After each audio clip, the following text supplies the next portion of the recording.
If you're gonna boo me, save it for the end.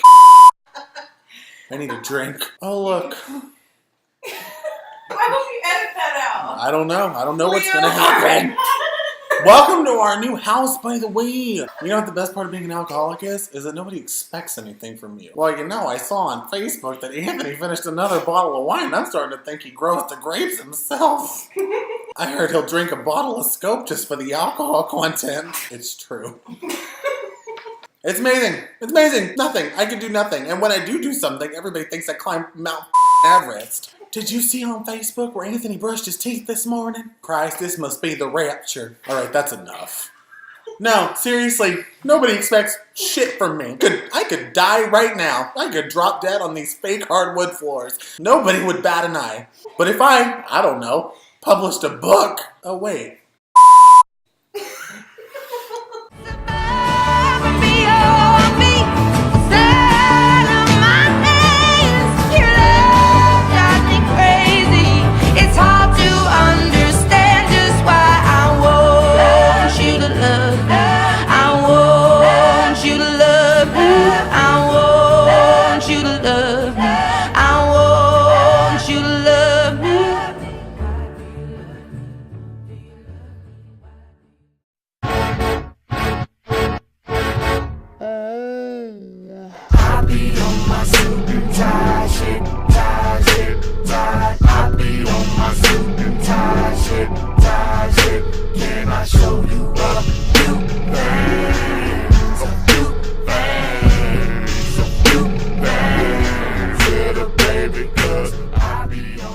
I'm one of those people who uses the word hate more than I probably should, but I can't help it because there's like so many things in the world that I just really dislike. So, kind of quickly, I'd like to go through a list of things that I just don't so much care for. Number one, Texas. I like Houston, but I'm not a big fan of Texas in general. You know why? I could have 12 guns, a moonshine factory in the woods, and a slave in Texas.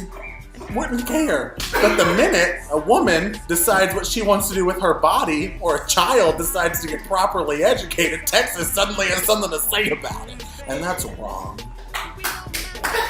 Unfortunately, that round of applause was not for me.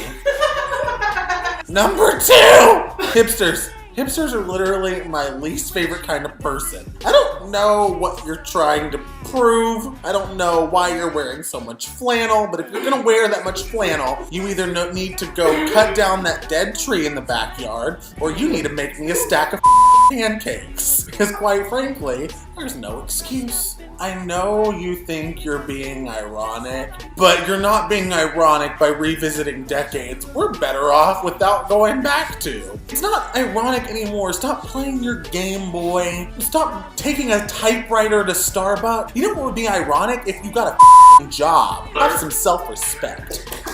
Probably good time.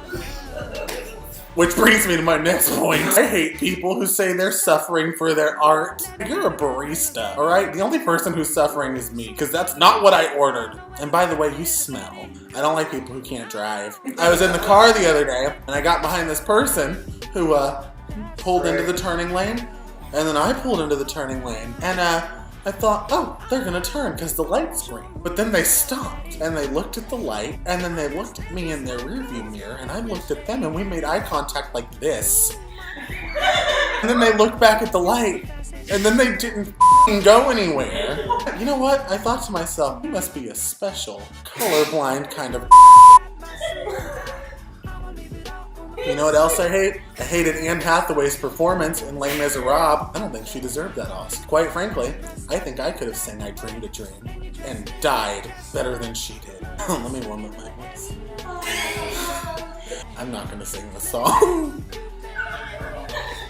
That's how it's done, face. I dreamed a dream in time gone by. My hope was high, and so was I.